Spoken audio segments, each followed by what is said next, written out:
Bienvenidos a todos a esta sesión de Sociedad de Desarrollo de México. El día de hoy vamos a tener las primeras exposiciones o las exposiciones de primer parcial y de esto también tendremos, de aquí sacaremos también algunas preguntas para el examen de primer parcial. Entonces, pongamos atención, ¿no? Bien, comenzamos el primer equipo. Adelante. Muy buenos días, compañeros. A nosotros nos tocó exponer sobre Agustín Iturbide,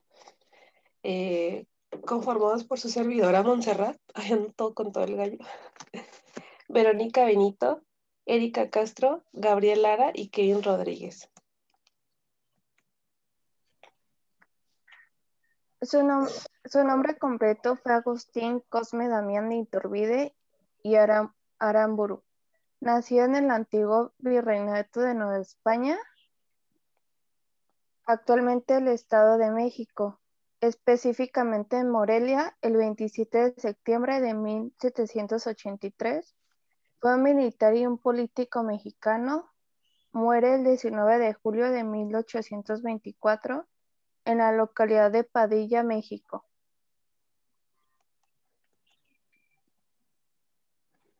Al principio de la carrera militar, Iturbide construyó con el ejército realista, batallando a los insurgentes en contra de la corona española, y fue comandante para luchar en contra de Vicente Guerrero, que era jefe de los rebeldes.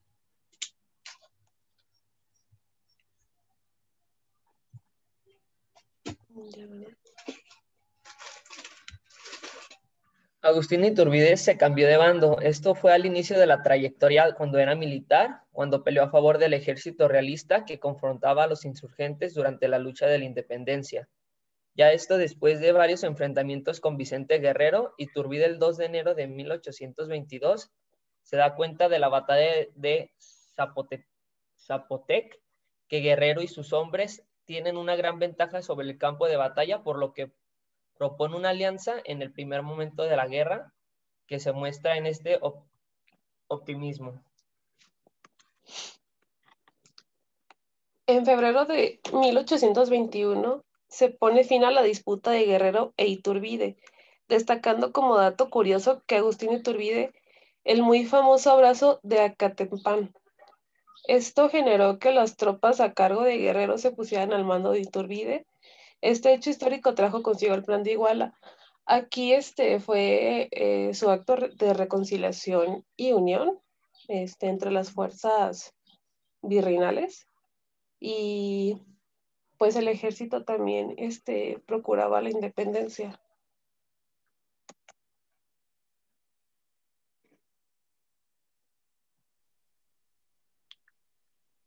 3. Relación entre Agustín Iturbide y María Rodríguez. Tuvo una relación sentimental con Agustín de Iturbide, futuro emperador de México, sobre quien tuvo una gran influencia política.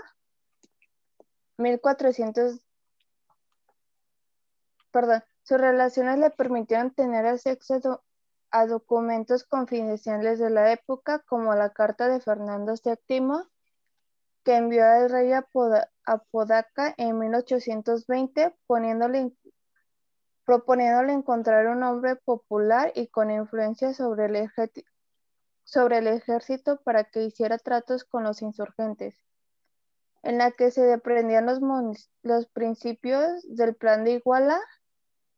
María Ignacia sugirió que Iturbide podría ser ese hombre. Fue proclamado emperador de México. Se concreta la independencia, se promueve el plan de las tres garantías, donde se señalaba cómo se iba a organizar la nueva nación.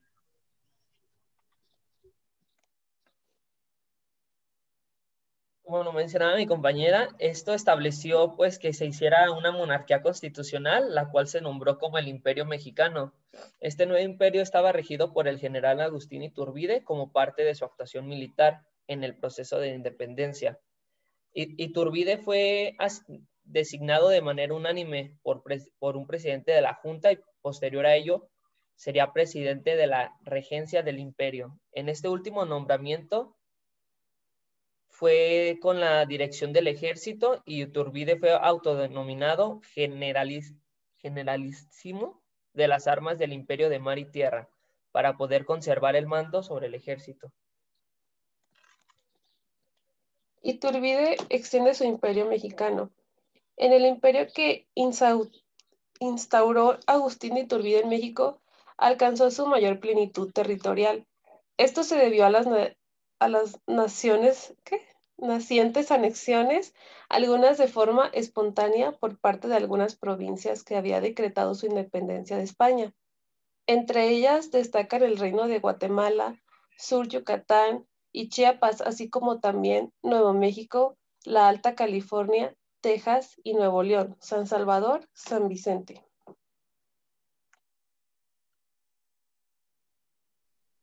El Imperio de México logró estar conformado por 24 provincias como lo fueron las Californias, Nueva Vizcaya, Coahuila, San Luis, Potosí, Guanajuato, Querétaro, Puebla, Guadalajara, Oaxaca, Mérida de Yucatán, Valladolid, Guatemala, El Salvador, Honduras, Nicaragua, Costa Rica, entre otras.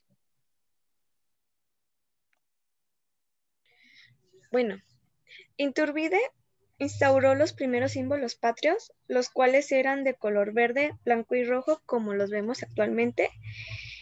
Lo que cambiaba era en el símbolo, pues ya que tenía un escudo, pero sin la serpiente.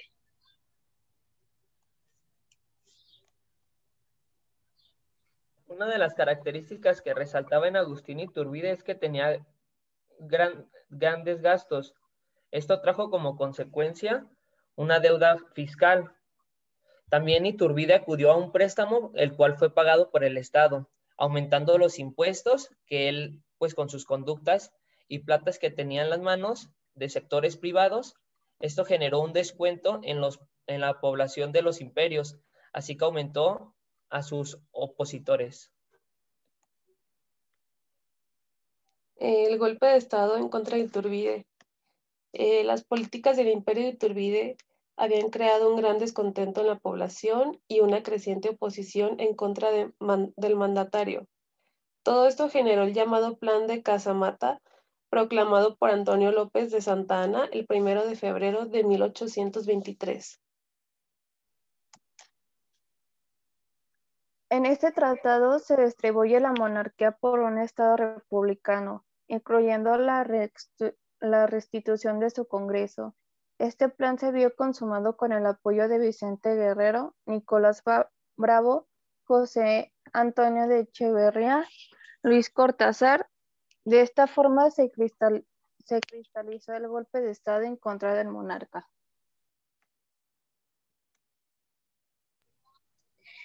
Iturbide tuvo que huir con su familia a Italia y esta condición no acabó con la molestia de la población, pues que exigía su regreso al país.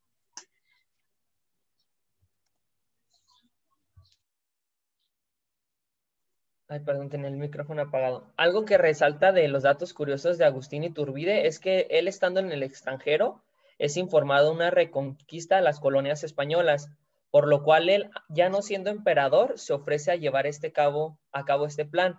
Lo que ignoraba es que él ya estaba declarado como un traidor y un enemigo del Estado, por lo cual al pisar territorio mexicano sería ya detenido por el ejército. Aquí Agustín Iturbide es fusilado. El antiguo monarca fue apresado por el general Felipe de la Garza, que lo trasladó a la capital de Tamaulipas. Ahí el Congreso se encargó de juzgarlo y sentenciarlo a muerte bajo los cargos de traidor a la patria.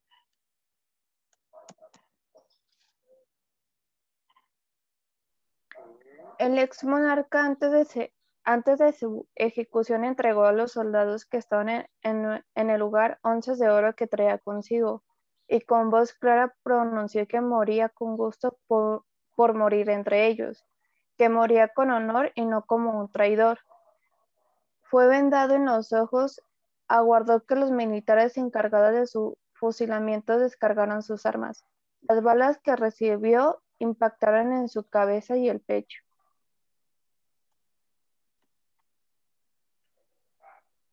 Iturbide fue un personaje muy controversial en el proceso de la independencia de México. Como dato curioso que le atribuye a este mérito tiene que ver con la promoción y participación de los hechos en contra de la corona española.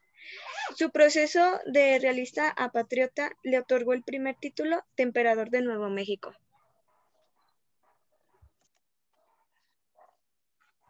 Ya como nuestra conclusión fue que Iturbide pues es poco reconocido como uno de los padres de la independencia. Esto de hecho pues resalta en su biografía, donde pasa de ser realista a un patriota, así como él autoproclamarse el emperador del país. Pero pues este personaje se le puede adjudicar el papel como el fundador de un México moderno, que asimismo pues trajo la muerte de la Nueva España. Y ya. Ok, muy bien. ¿Preguntas del resto de la clase hacia nuestros compañeros expositores? ¿Algo que no nos haya quedado claro o todo claro? Recuerden que de aquí vamos a sacar información también para nuestro examen parcial. Entonces tenemos que tener clara la información que nos están proporcionando.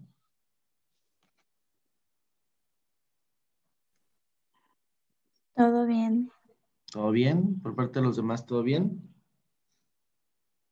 Sí. ¿Ya dejo de compartir? Sí, puedes dejar de compartir. Bien, a ver, vamos nada más tratando de recordar a alguien del mismo equipo que nos haga un resumen de lo que fue su exposición. Hubo varios puntos que se me hicieron interesantes, pero vamos intentando hacer como un summary de lo que fue su exposición.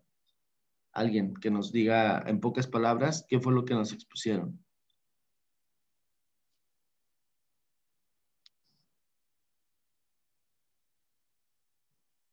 Pues se podría decir que se expuso sobre Iturbide, sobre que pues él mismo sí era, pues no sé cómo decirlo, pero tenía como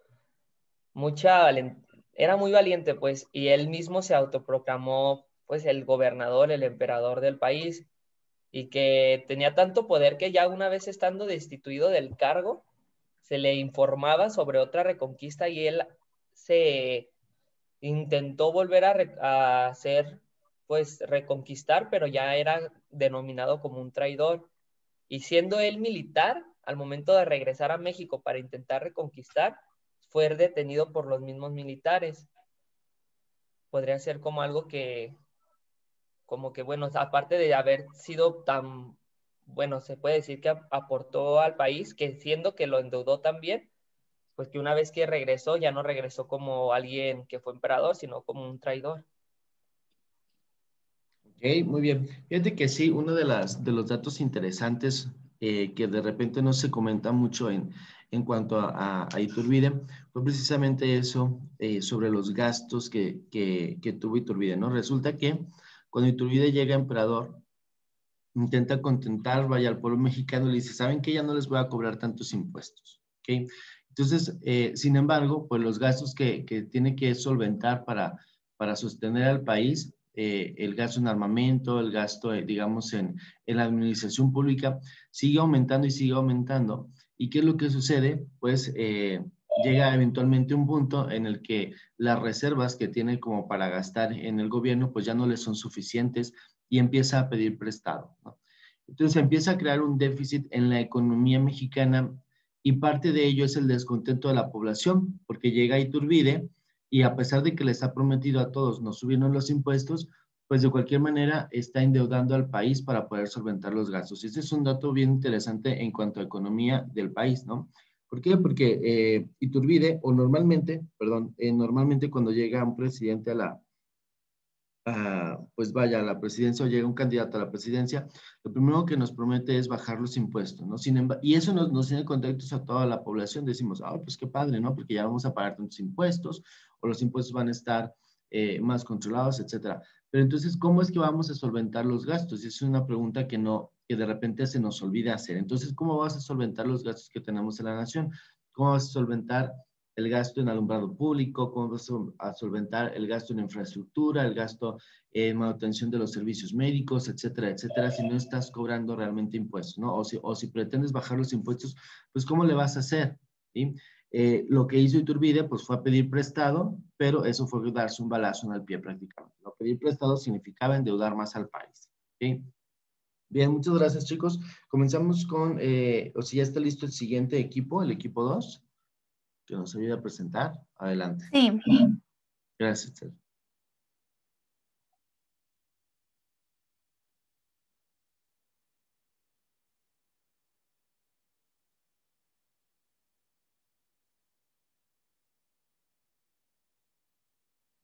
A mi equipo le tocó María Ignacia Rodríguez de Velasco.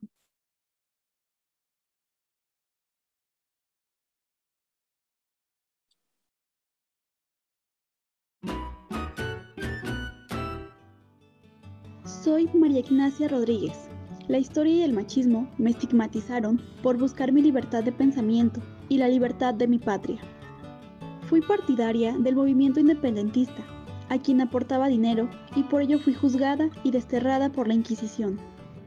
Organizaba tertulias en mi casa como fuente de información para las fuerzas insurgentes.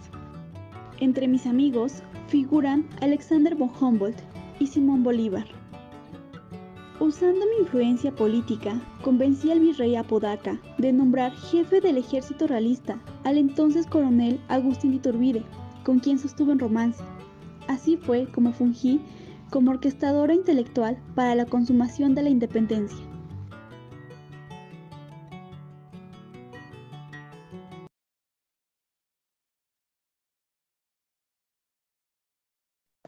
Bueno, María Ignacia Rodríguez de Velasco nació el 20 de noviembre de 1778 en la Ciudad de México. Falleció el 1 de noviembre de 1850 en la Ciudad de México. Su otro nombre que tenía era La Güera Rodríguez, conocida por el apoyo que tuvo en la independencia de México, y su ocupación era activista.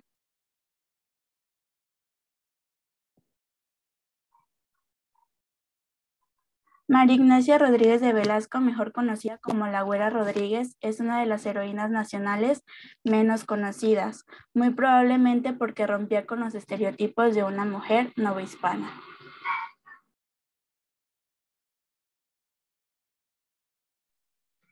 Tuvo muchos amoríos con importantes personajes de su época, entre estos con Alejandro von Humboldt, con Simón Bolívar y con Agustín de Iturbide, este último a quien ella impulsó para que consumara la independencia. La Güera Rodríguez fue una de las mujeres que influyó en hechos históricos de México y que su papel no ha sido revalorado en su justa dimensión.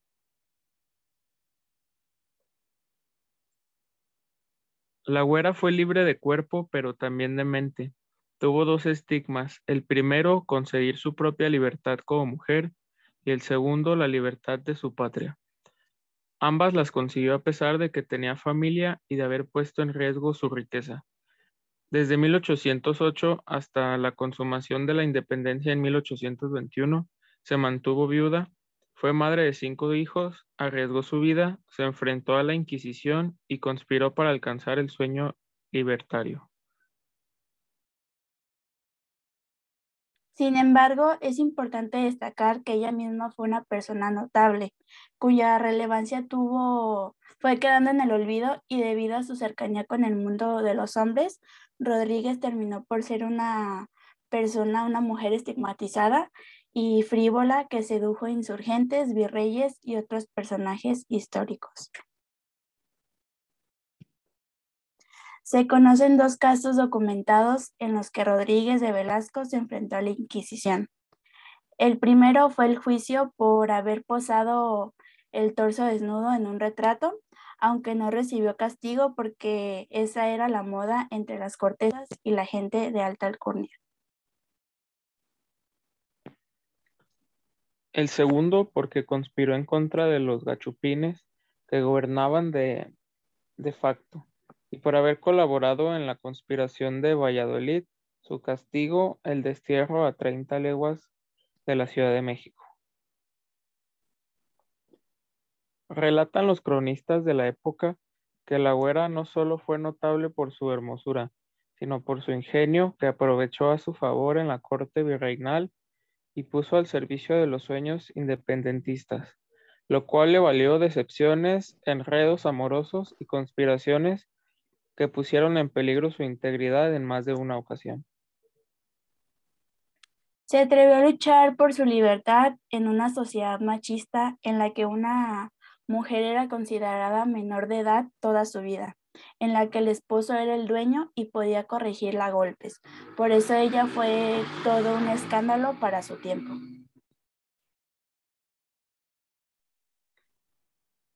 ¿Por qué la güera ha sido relegada no solo de la historia oficial, sino de la historiografía de las universidades?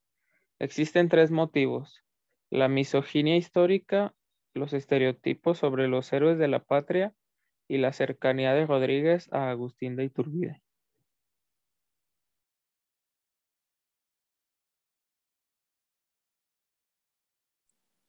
La participación de María Ignacia Rodríguez en la consumación de la independencia de México ha sido un tema muy polémico, porque según algunas fuentes apoyó a Agustín Iturbide a que llevara a cabo el Plan de Libertad Nacional del pueblo mexicano.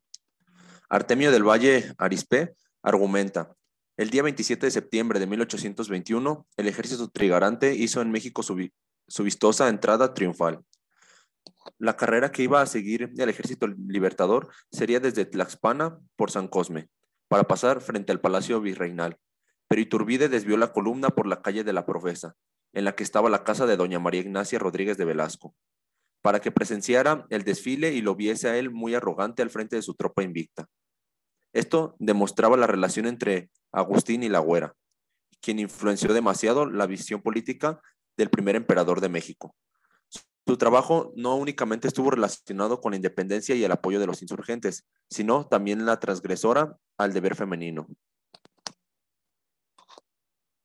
Estos son 8 datos de María Ignacia. El primero, su nombre completo era María Ignacia Javiera Rafaela Agustina Feliciana Velázquez Rodríguez de Velasco y Osorio Barba Jiménez Bello, de Pereira Hernández, Córdoba, Solana, Salas y Garfias. Apoyó la independencia de México como informante y fuente de financiamiento. Y a diferencia de doña Leona Vicario, quien exigió al gobierno que se le reembolsara el dinero con el apoyo a la independencia de México, o al menos eso dice, no pidió nunca que le dieran nada a cambio. Fue autora intelectual del fusilamiento de Agustín Iturbide. Ella y doña Josefa Ortiz de Domínguez fueron las que promovieron la pena de muerte de Iturbide si volvía a México. Doña Josefa Ortiz tenía el motivo de que le caía gordo y que el coraje de la güera fuera que Iturbide nunca le cumplió el dejar a su esposa como quedarse con ella y que le fue infiel con su propia hija, de la güera, no de Iturbide. Se le fue viva a la Santa Inquisición. La güera Rodríguez fue de las pocas que salieron triunfantes del juicio de la Santa Inquisición, como les sabían los trapitos sucios a muchos.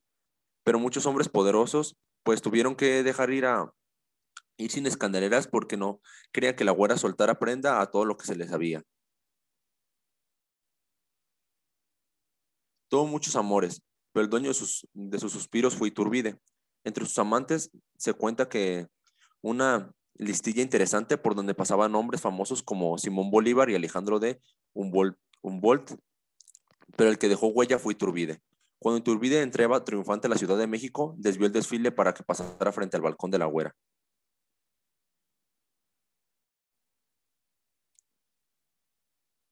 Catapultó la carrera militar y política de Iturbide.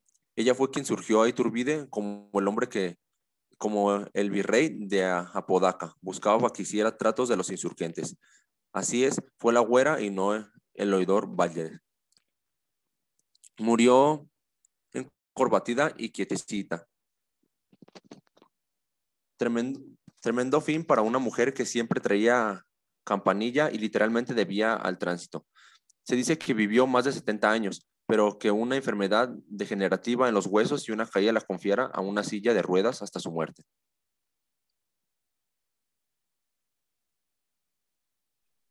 En 1792 contrajo matrimonio con el militar José Jerónimo López de Peralta de Villar y de Villamanil y Primo, con quien tuvo 4 hijos. Se dice que María Ignacia mantuvo una relación con Simón Bolívar. Simón Bolívar fue un militar y político venezolano, fundador de las repúblicas de la Gran Colombia y Bolivia. En ese momento ella tenía solamente 16 años de edad y que lo conoció en un viaje en el buque San Ildefonso que iba hacia España, pero que hizo una escala en México.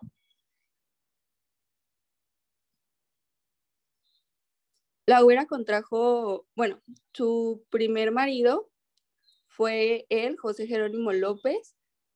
La golpeó y trató de dispararle y ella lo acusó de intento de homicidio. Pero por su parte, José Jerónimo la acusó de cometer adulterio con su compadre, José Mariano Baristain y Sousa, por lo que solicitó la anulación del matrimonio. Sin embargo, falleció antes de obtenerla. La Güera contrajo matrimonio por segunda vez con Mariano Briones, un anciano acaudalado, quien murió víctima del enfrentamiento tras heredar una fortuna de su difunto marido. María Ignacia volvió a casarse con Manuel de Elizalde, con quien permanecería casada hasta la muerte. Sobre ella pasó una acusación de herejía por defender la independencia y por mantener trato con el cura Hidalgo. Una herejía es una afirmación o posición contraria a los principios de las reglas establecidas en ese tiempo. El 22 de marzo de 1811 fue presentada ante el Tribunal de Santo Oficio debido a dichas acusaciones y una más, su inclinación al adulterio, como lo habían mencionado anteriormente. Aunque los cargos se levantaron más tarde por falta de pruebas y porque María Ignacia, para defenderse, sacó a relucir la moralidad y orientación sexual del inquisidor y fue exiliada a Querétaro. Bueno, como conclusión, fue uno de los personajes más interesantes de la historia nacional. Es poco conocida, como muchas de las mujeres de la época, debido a una especie de misoginia histórica. Fue una femenina de cascos ligeros, pero ignoran la larga participación en la independencia.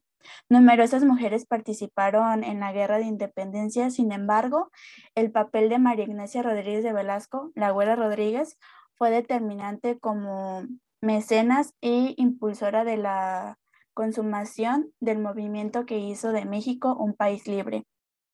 Cuando la belleza y la inteligencia se juntan, se genera un arma contundente. La Güera Rodríguez lo sabía y se convirtió en una de las mujeres más importantes en la historia de México.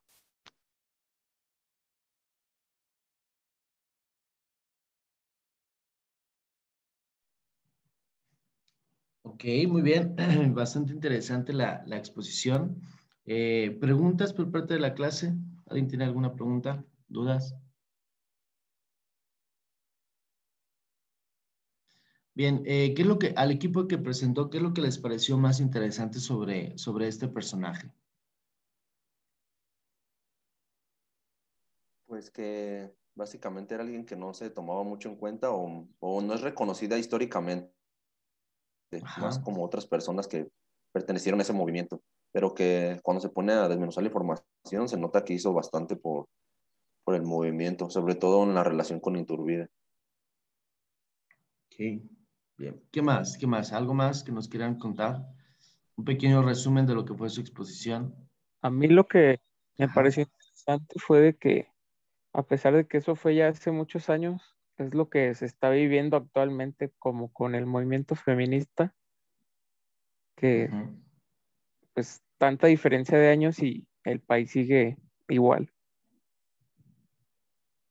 Sí, no, es interesante pues ver cómo a pesar de hace o muchos años que pasó este suceso de la Güera Rodríguez, pues es una de las precursoras del movimiento feminista, ¿no? Y de repente no conocemos este tipo de personajes que fueron tan importantes no solo para la historia, sino para movimientos que hoy por hoy todavía siguen sin resolverse del todo, ¿no? Entonces, me parecía como importante que supiéramos sobre este personaje. Digo, seguramente ya habíamos escuchado algo, pero creo que la exposición nos quedó bastante claro quién fue, cómo fue juzgada, y me parece interesante que dentro de la exposición hay muchos calificativos sobre su comportamiento, digamos, liberal, ¿sí? En cuanto a su sexualidad, ¿no?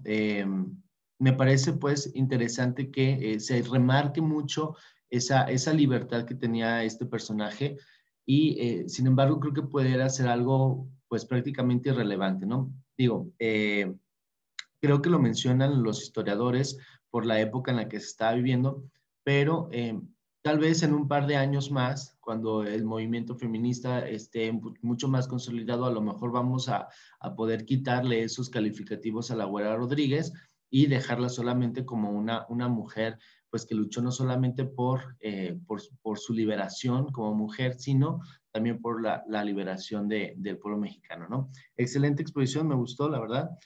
Vamos pasando a al siguiente equipo. Tenemos más o menos el tiempo limitado, creo que un poco justo para los siguientes dos equipos. Entonces, seguimos con el equipo 3, por favor.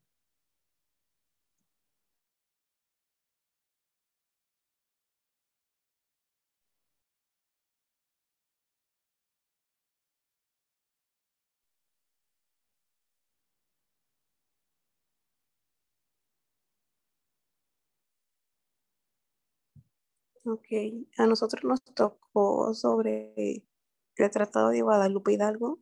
O si en el equipo estamos Evelyn Noemí, Jesús Aurelio, yo, Mónica Viña y Sara Pantoja.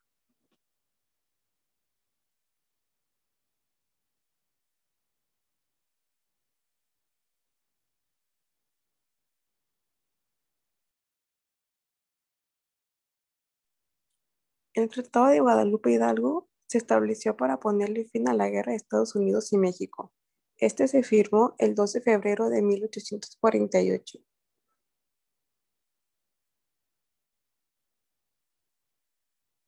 Una de las causas del tratado. Una de las causas del tratado fue la política sobre la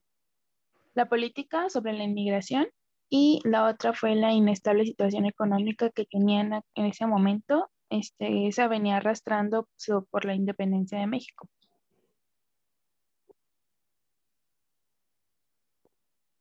En el tratado se establecía que México le cedería a Estados Unidos los territorios de California, Nevada, Utah, Nuevo México y Texas.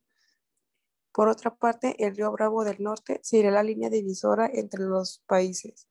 O sea, en la foto de imagen se puede ver cómo era México antes del tratado, y del otro lado se puede ver pues ya cómo es después del tratado, que es casi la mitad.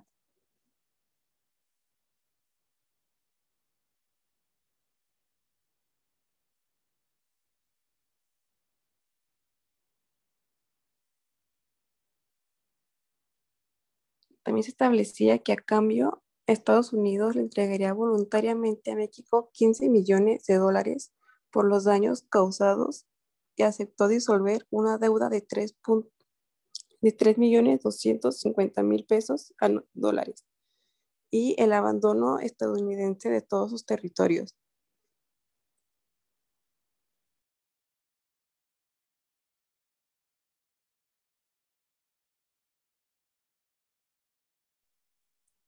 La guerra terminó con la rendición de México y el Tratado de Guadalupe Hidalgo en 1848.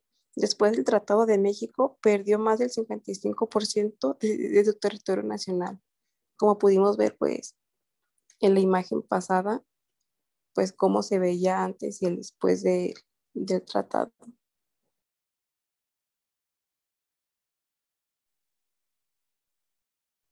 El Batallón de San Francisco. Este fue un grupo que se conformaba por militares, compuesta por por inmigrantes europeos que lucharon a favor del ejército mexicano, apoyándolo pues en esta guerra que se tuvo hasta firmar el tratado.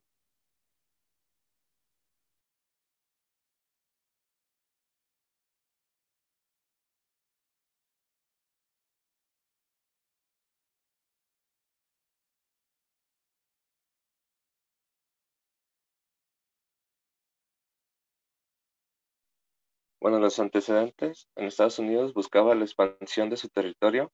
Era un país que iba hacia el desarrollo e innovación.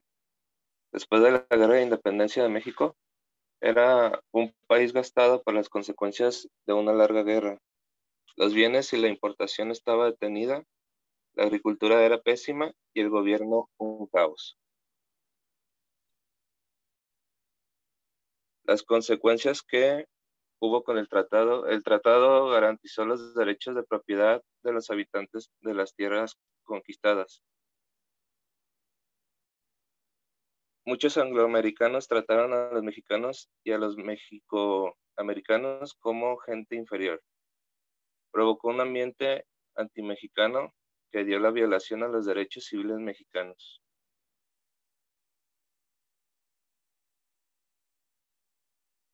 En Texas se restringió el voto y en Nuevo México fueron víctimas de la violencia.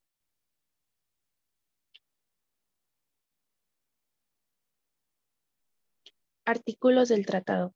En el Tratado de Guadalupe Hidalgo está compuesto por 23 artículos. Cuando el Senado estadounidense rectificó el tratado, se eliminaron 2 de ellos. Uno, el artículo 10, el cual garantizaba la protección de las tierras dadas a los mexicanos por el gobierno de México. Y el 9, el cual garantizaba los derechos de la ciudadanía. Y pues a finales del siglo XIX, la mayoría de esta gente perdió sus tierras a través del despojo y del fraude.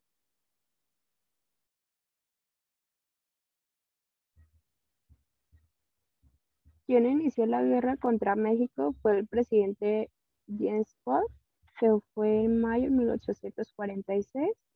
Después el gobierno estadounidense se envió a Nicolás Krieg para acordar la paz. En 1848 el presidente Manuel de la Peña y Peña estuvieron temerosos a la que la invasión lo llevara a la pérdida del todo el territorio nacional y se mostró dispuesto a la negociación.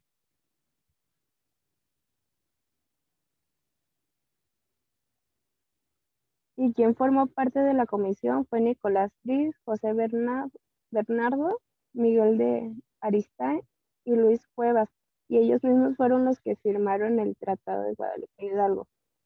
Y donde se llevó a cabo, se firmó en la villa de Guadalupe Hidalgo, cerca de la Ciudad de México, el Tratado de Paz, Amistad, Límites y Arreglo Definitivo entre los Estados Unidos mexicanos y los Estados Unidos de América.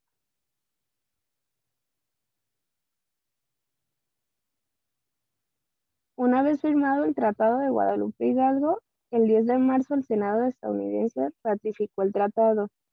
El 25 de mayo hizo lo mismo el Congreso de México. El 30 de mayo de 1848 queda establecida la paz entre las dos naciones y finalmente el 12 de junio se retiraron las tropas invasoras acuarteladas en la Ciudad de México. Y ahorita vamos a ver un video breve.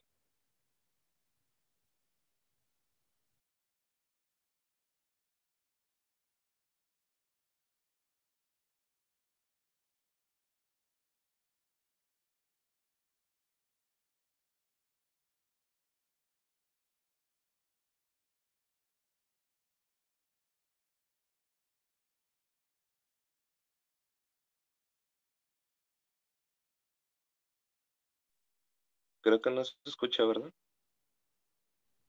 No, no se está escuchando.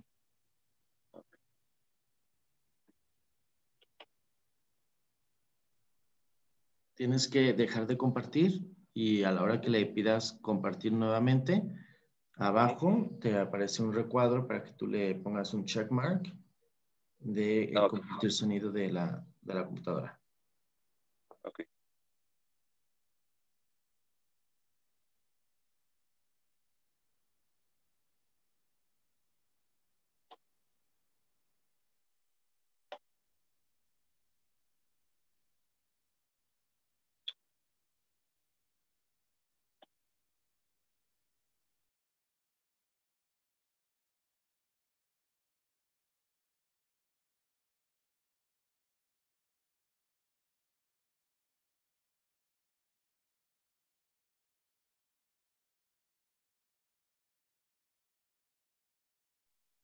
Creo que sigue sin escucharse, ¿verdad?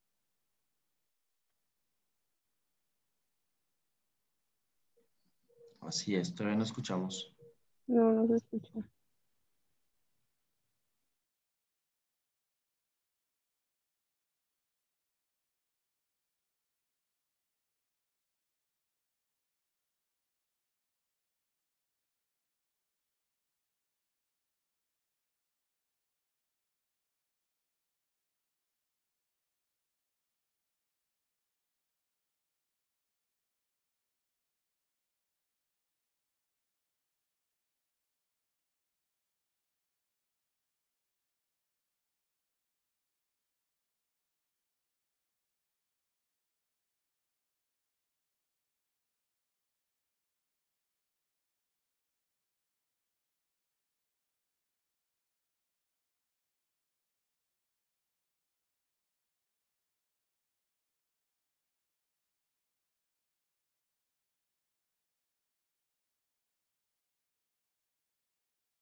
Le va a calar esta Sara a ver si ella puede compartir. Pues.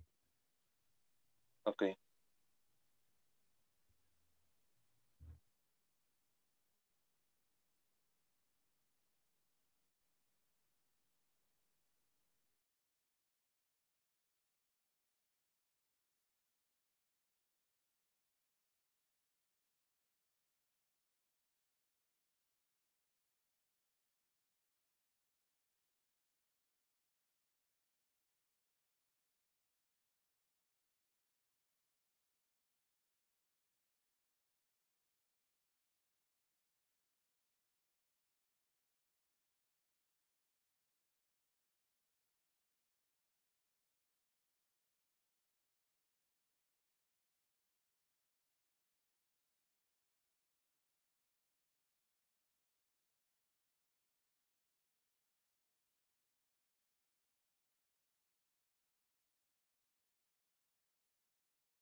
Sara, ¿te vas a compartir?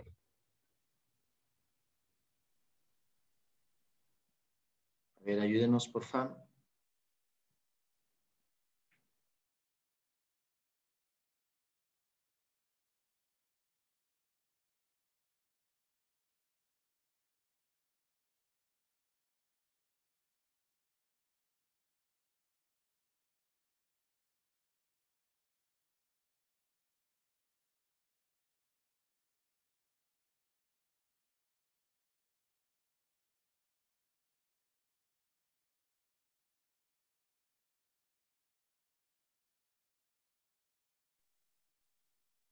A ver, profe, voy a tratar de compartir desde el celular.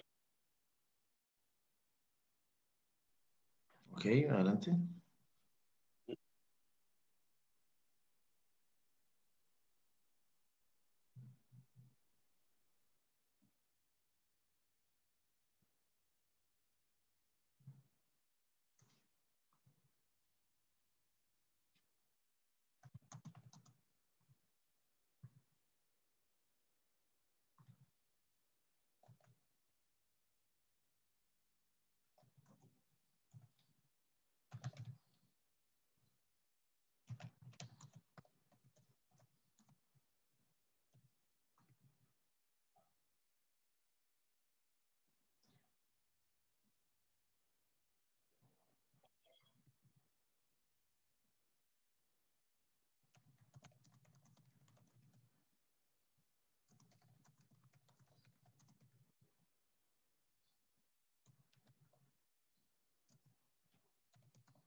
No se escucha.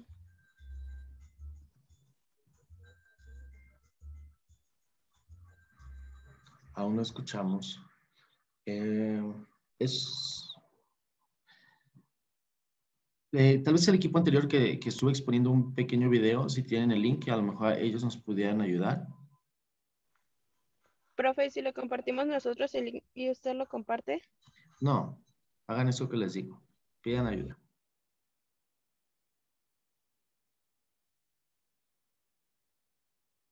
Alguien del equipo anterior acaba de presentar un video. Pueden pedirles ayuda a ellos.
Maestro, nosotros somos el siguiente equipo igual, pues intento compartir el video de mis compañeros es que creo que no contesta el anterior. Adelante, sí. Es que se quedó sin internet, mi compañera, por eso no puedo ayudarle.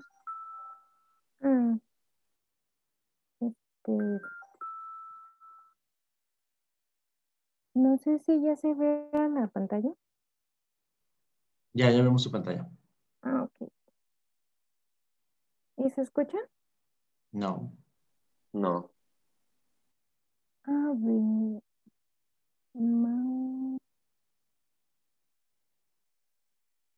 Ya. ¿Y ahora? Sí. El convenio más antiguo vigente entre Estados Unidos y México es el Tratado de Guadalupe Hidalgo, con el cual se puso fin a la guerra de conquista territorial de Estados Unidos hacia México. Una vez que México se independizó de la metrópoli española, el primer representante oficial de Estados Unidos, Joel Poinsett, solicitó la compra de Texas, propuesta que el gobierno mexicano rechazó. Su sucesor, Anthony Butler, repitió la iniciativa, misma que fue negada.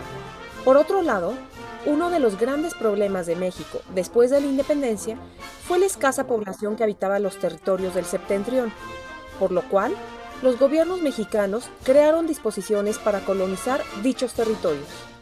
Se invitó a nacionales y extranjeros, se les brindaron facilidades, como la exención temporal en el pago de impuestos, y se les dotó de herramientas de trabajo. Sin embargo, tales concesiones favorecieron el establecimiento de colonos anglosajones, muchos de los cuales eran prófugos de la ley y propietarios de esclavos, y además se negaron a acatar la legislación nacional. En Texas, los colonos extranjeros se levantaron contra el gobierno mexicano en octubre de 1835, y 5 meses después, el 2 de marzo de 1836, declararon su independencia de México usando como pretexto el cambio de gobierno de la forma federal a la central y argumentando haber sido víctimas de tiranía militar e intolerancia religiosa. Así, tras 10 años de vida independiente, en 1845, Texas fue anexada a Estados Unidos, por lo que México rompió relaciones diplomáticas con el país vecino del norte. En mayo de 1846, el presidente James Knox Polk inició una guerra contra México usando argumentos falsos. Después de un año de batallas, en septiembre de 1847, el ejército de Winfield Scott se apoderó de la Ciudad de México y la bandera de las barras y las estrellas ondeó en Palacio Nacional, el gobierno estadounidense había enviado a Nicholas Trist para acordar la paz en caso de que se presentara la ocasión. En enero de 1848, el presidente Manuel de la Peña y Peña, temeroso de que la invasión lo llevara a la pérdida de todo el territorio nacional, se mostró dispuesto a la negociación y nombró a Luis Gonzaga Cuevas, Bernardo Couto y Miguel Atristain para que formaran parte de la comisión. Así, iniciaron las negociaciones entre los dos países. Debido a la derrota militar, el margen de negociación de los diplomáticos mexicanos fue reducido, en especial cuando los estadounidenses apelaron al derecho de guerra para imponer sus condiciones. La discusión del tratado duró 25 días. El miércoles 2 de febrero de 1848, Nicholas Trist y los comisionados mexicanos se dieron cita en la villa de Guadalupe Hidalgo, ubicada a 5 kilómetros de la Ciudad de México, en las orillas del lago de Texcoco, para firmar la paz y acordar los términos de la cesión territorial. El Senado de Estados Unidos ratificó el tratado el 10 de marzo de 1848, en tanto que el Congreso mexicano, tras acaloradas discusiones, lo aprobó el 7 de mayo. El Tratado de Paz, Amistad, Límites y Arreglo Definitivo entre la República Mexicana y los Estados Unidos de América consta de 23 artículos. Con el convenio, México no solo perdió Texas hasta el límite con el río Bravo, que había sido el pretexto de Polk para iniciar la invasión, también Nuevo México y Alta California, es decir, más de la mitad de su territorio. A cambio, Estados Unidos se comprometió a pagar 15 millones de pesos como indemnización, cantidad que no se entregó completa.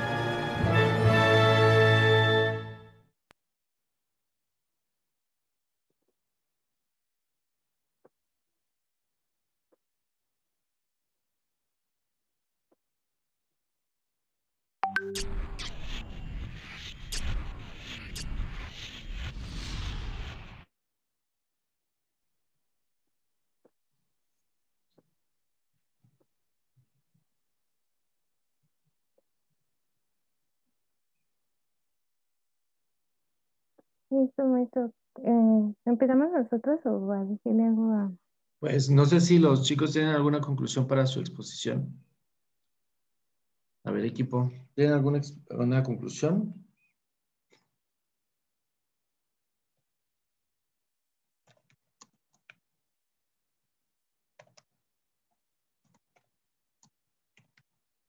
¿No? Ok, vale, echen el equipo 4.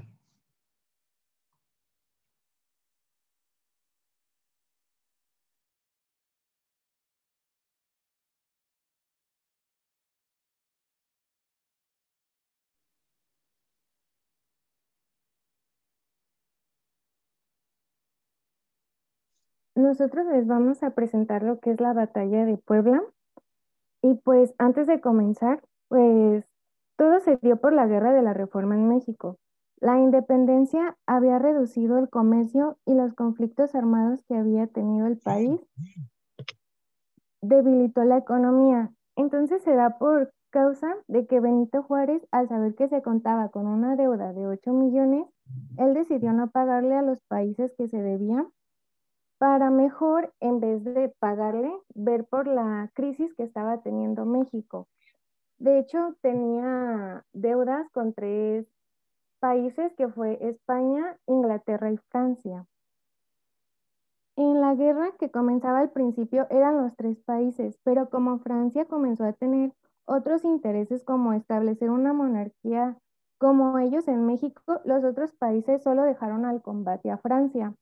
México contaba con un ejército débil, mientras que Francia tenía un ejército experimentado, lo cual se llevaba a pensar que la batalla de Puebla pues no la ganaría México. Pero a continuación les vamos a ir presentando ya a grosso modo cómo fue la historia.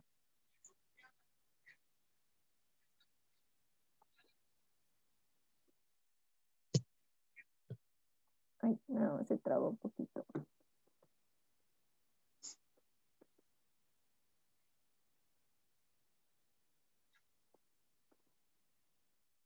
Bueno, igual si quieren les voy diciendo, ¿no? Sí, se me trabó. Sí. Bueno, este suceso tuvo lugar en el año 1857 y 1861.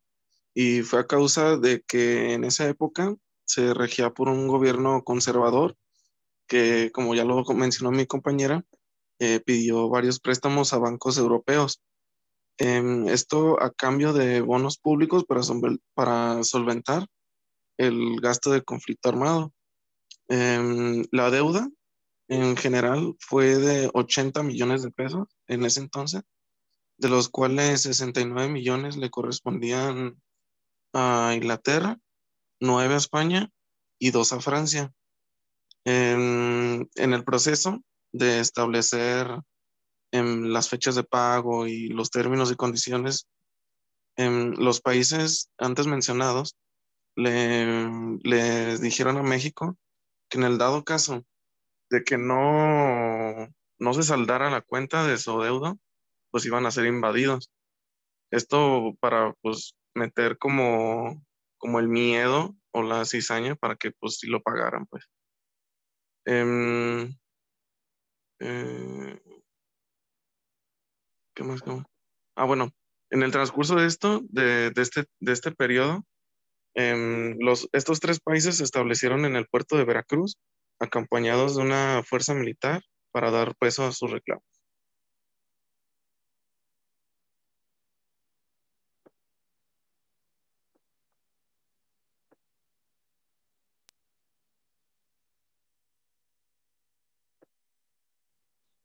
Bueno, mientras se arregla lo de la computadora.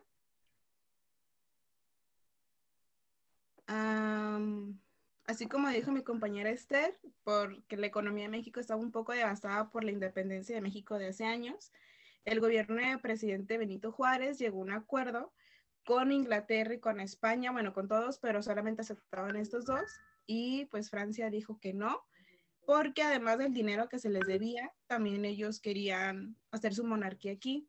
Además que los conservadores los apoyaron para conquistar México y pues entraron por la parte de Puebla para posteriormente conquistar la Ciudad de México.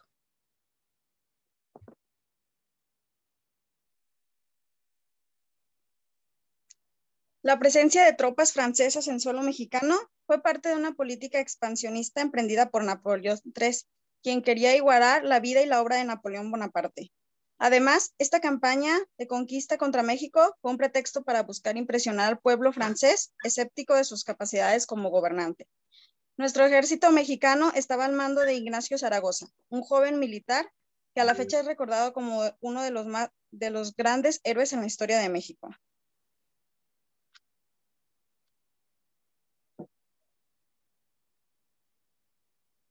Las fuerzas francesas al mando del general Lorenz se componían de 7,000 soldados que salieron hacia la Ciudad de México.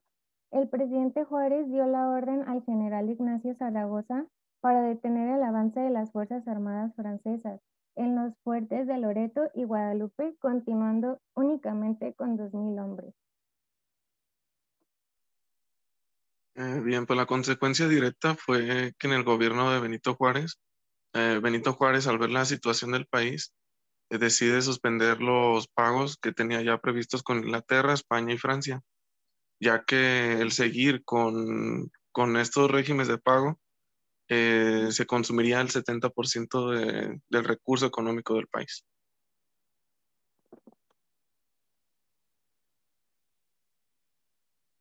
Los tres países se unieron y movilizaban las tropas de la República Mexicana. Manuel Vicente Obledo, Ministerio de Relaciones Exteriores, logró un acuerdo en España e Inglaterra, es lo que había mencionado, y se le llamó el Tratado de la Soledad. Sin embargo, Francia nunca aceptó y decidió invadir tierras mexicanas el 27 de abril de 1862, empezando por Veracruz.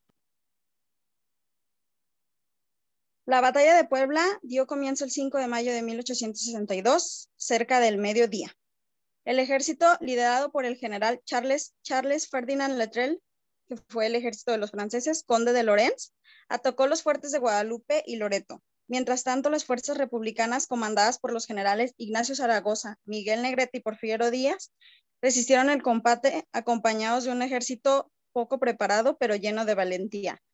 También se dice que mientras estuvo el enfrentamiento, Cuenta la tradición que sobresalieron en la lucha los chinacos, diestros jinetes que dominaban la lanza, el sable y el machete, así como los indios, los Zacapoaxtlas, que iban de pie y peleaban con machete. El ejército expedicionario francés comienza a ser repelido y se retira a Amasov contra toda expectativa. El ejército mexicano venció a una de las tropas más poderosas del siglo XIX, las francesas. Esta victoria inesperada llenó de gloria y honor al pueblo mexicano. Bien, y pues este acontecimiento pues está claro que marca historia en nuestro país, y esto fue a causa de que, pues como ya lo mencionó mi compañera, las fuerzas mexicanas ganan de manera sorpresiva a una de las fuerzas francesas que en ese momento eran pues, lo más top a nivel militar en el mundo, los más poderosos. Y pues este logro se le atribuye a Ignacio Zaragoza, a Miguel Negrete, a Porfirio Díaz, quienes fueron quienes comandaron las fuerzas mexicanas. La Y guerra pues, terminó. bueno. Ay, perdón, Sí, sigue. dilo. Dilo tú si quieres. ¿O quién lo dice? Bueno, terminó el 5 de mayo alrededor de las 5 de la tarde. De hecho, se dice que la guerra duró aproximadamente 6 horas.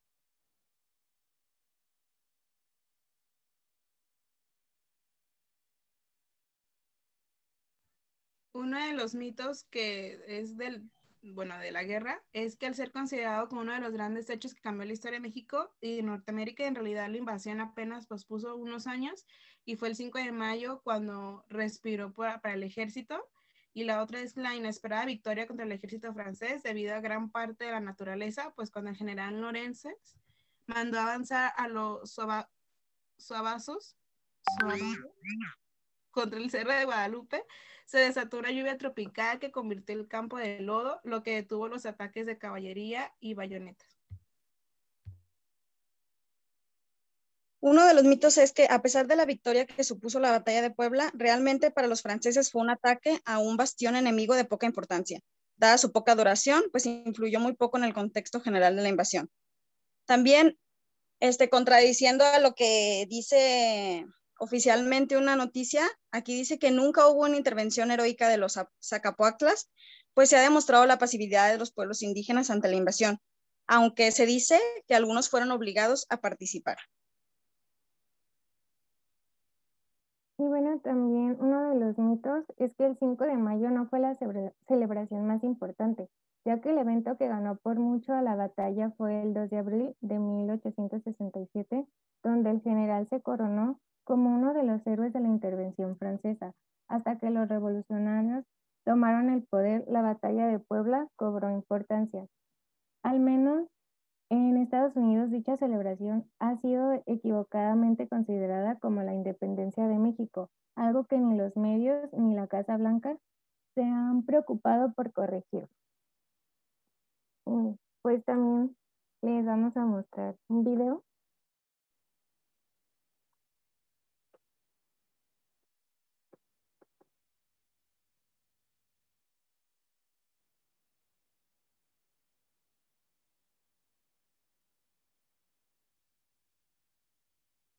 Esta es la asombrosa historia del 5 de mayo de 1862, donde el presidente de México, Benito Juárez, hizo enojar a 3 poderosos países.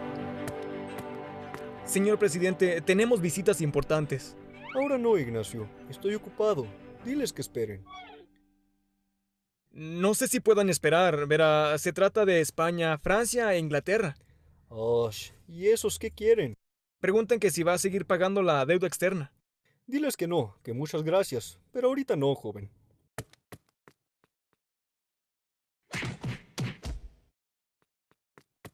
Dicen que prefieren verlo en este momento.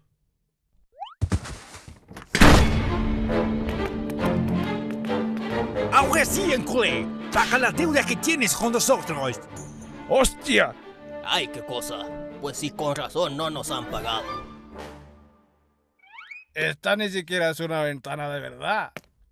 ¿En qué les puedo ayudar, compañeros? ¡No te hagas tonto! ¡Nos debes mucho dinero!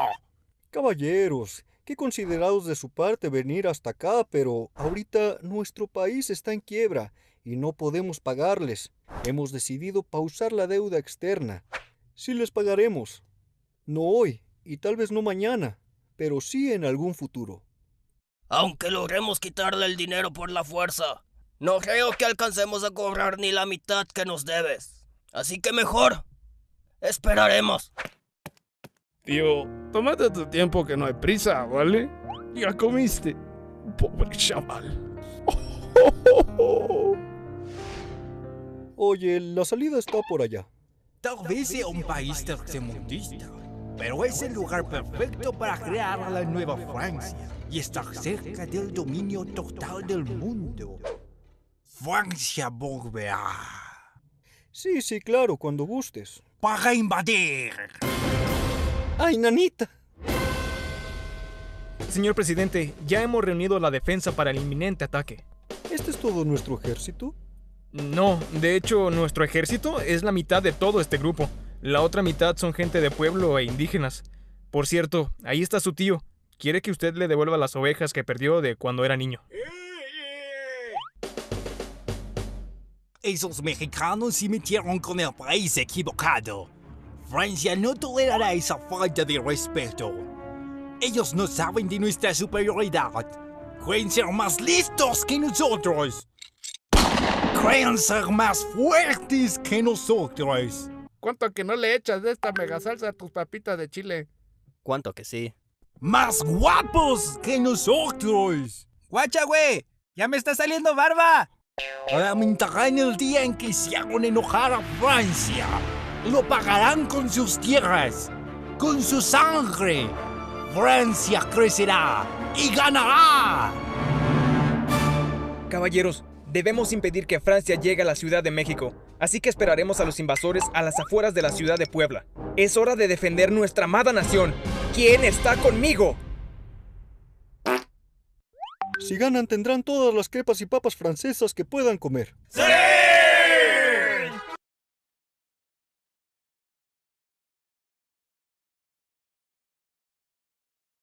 Pues de hecho ahí pues comenzó la guerra y pues como ya la habíamos leído, México ganó y pues lo cual nos da una celebración hasta hoy actualmente.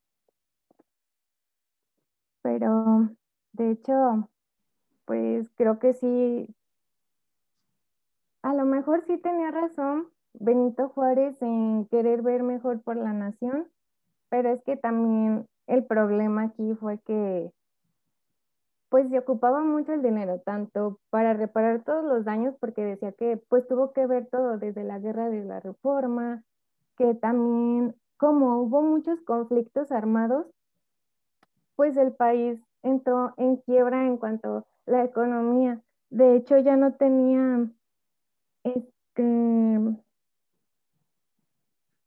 pues ni tanto que vender ahí, los negocios estaban como mal. Y al igual lo que se tenía que, pues como exportar también estaba mal. Entonces fue por eso que se decidió no hacer el pago y fue así del comienzo de la batalla. Porque como también ya se había comentado, pues Francia dijo, pues no, yo quiero mi dinero o no, yo también quiero sacar un beneficio. Entonces fue como que se quería apoderar de cierta manera, pero pues no lo logró. Sí, prácticamente venía a cobrarse a lo chino, ¿no? O sea, venía con el firme propósito de cobrar las deudas que teníamos y bueno, como dices, pues Benito Juárez estaba como muy en su papel de no hacer el pago porque pues prácticamente estábamos en quiebra, ¿no? Muy bien, vamos cerrando la sesión y nada más recordarles que hoy tenemos un quiz, está rapidito, es sobre las monarquías. Para que tengamos chance, por favor, de hacerlo. Tenemos hasta las 11:20, 11:30 más o menos para hacer el quiz. 5 preguntas, opciones múltiples. La próxima semana tenemos ya nuestro primer examen parcial y es prácticamente las diapositivas o los recursos que tenemos dentro de la sección de primer parcial en cuanto a diapositivas y también tienen pues los videos que están ya grabados, ¿no? ¿Dudas acerca de las actividades de esta semana y la próxima? No, ok, bueno, pues si no tenemos mayor duda, creo que ya nos podemos retirar y las calificaciones de las exposiciones las veremos reflejadas ya hasta la calificación del primer parcial, ¿ok? Que tengan un bonito día y mucha suerte con sus exámenes la próxima semana. Hasta luego. Gracias. Gracias, hasta luego. Gracias.